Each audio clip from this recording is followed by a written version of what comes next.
एक. वेदांचा प्रमुख अभ्यास कशामध्ये केला जातो? ए. पुराणे. बी. वैदिक साहित्य. सी. उपनिषदे. डी. आरण्यकी.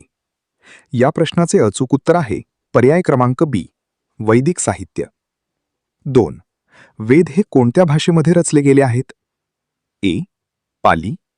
बी. प्राकृत. सी. संस्कृत. डी. हिंदी. या प्रश्नाचे अचूक उत्तर आहे पर्याय क्रमांक सी. संस्कृत. 3. वेदकालीन संस्कृतीमध्ये खालीलपैकी कोणत्या वेदाला सर्वाधिक प्राचीन मानले जाते?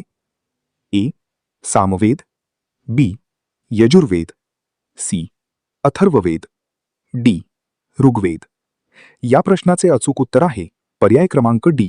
ऋग्वेद. 4. वैदिक काळात विद्वानांच्या आणि विचारवंतांच्या समूहाला काय म्हटले जायचे? ए.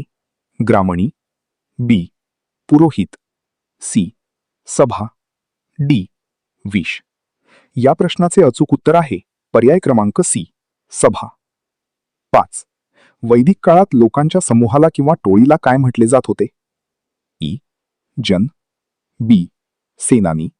सी. समिती. डी. विश. या प्रश्नाचे अचूक उत्तर आहे पर्याय क्रमांक ए. जन. 6.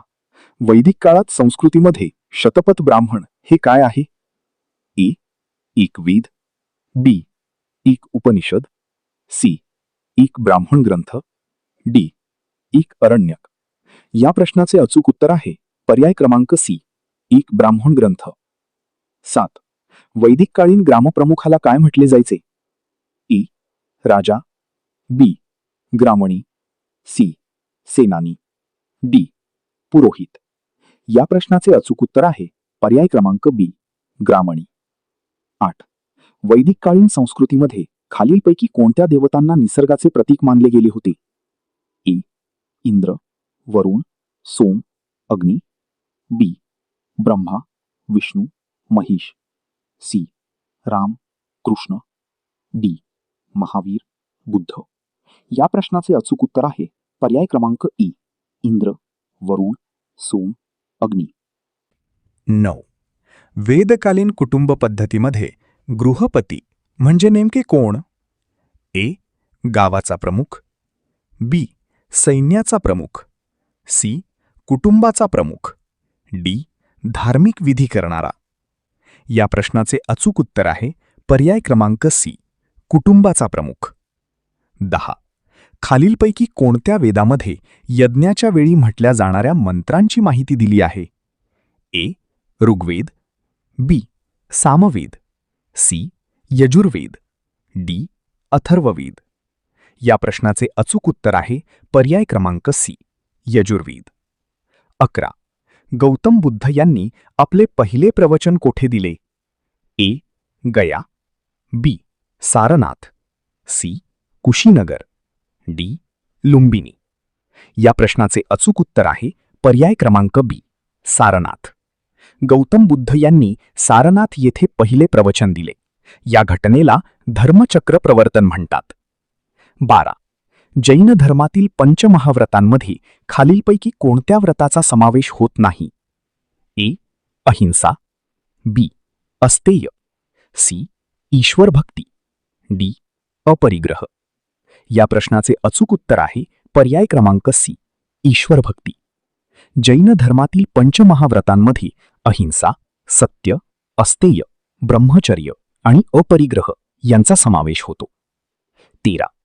छोटीशी चिमणी देखील आपल्या घरट्यात स्वच्छंदपणे चिवचिवते. हे वचन कोणत्या थोर पुरुषाचे आहे? ए. वर्धमान महावीर. बी. गौतम बुद्ध. सी. आदिशंकराचार्य. डी. संत कबीर.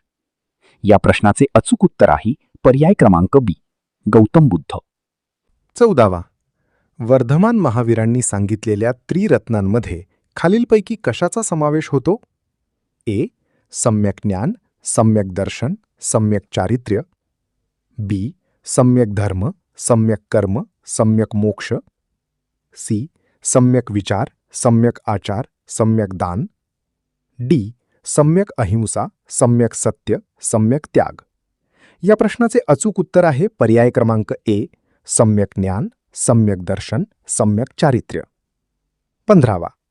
प्राचीन भारतात परदेशातून कोणत्या भारतीय वस्तूंना खूप मोठी मागणी होती? ए. प्लास्टिकच्या वस्तू आणि काच. बी. तलम कापड, हस्तिदंत आणि मसाल्याचे पदार्थ. सी. लाकडी फर्निचर आणि चामडे. डी. लोखंडी हत्यारे. या प्रश्नाचे अचूक उत्तर आहे पर्याय क्रमांक बी, तलम कापड, हस्तिदंत आणि मसाल्याचे पदार्थ. 16वा.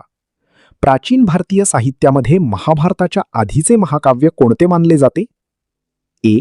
रामायण. बी. मेघदूत. सी. शाकुंतल. डी. अर्थशास्त्र. या प्रश्नाचे अचूक उत्तर आहे पर्याय क्रमांक ए, रामायण. 17वा. प्राचीन काळी भारतामध्ये त्रिपिटक हा ग्रंथ कोणत्या धर्माशी संबंधित आहे? ए. जैन धर्म. बी. हिंदू धर्म. सी. बौद्ध धर्म. डी.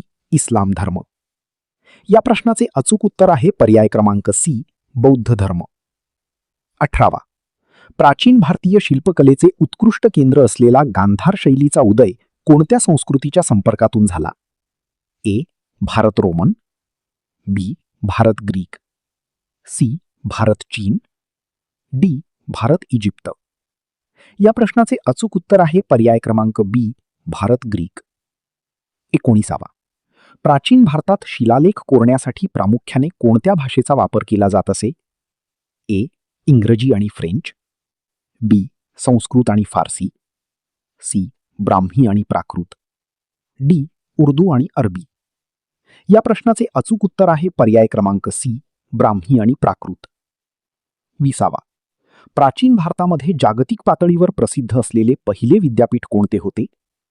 ए. तक्षशिला विद्यापीठ. बी. नालंदा विद्यापीठ. सी. वल्लभी विद्यापीठ. डी.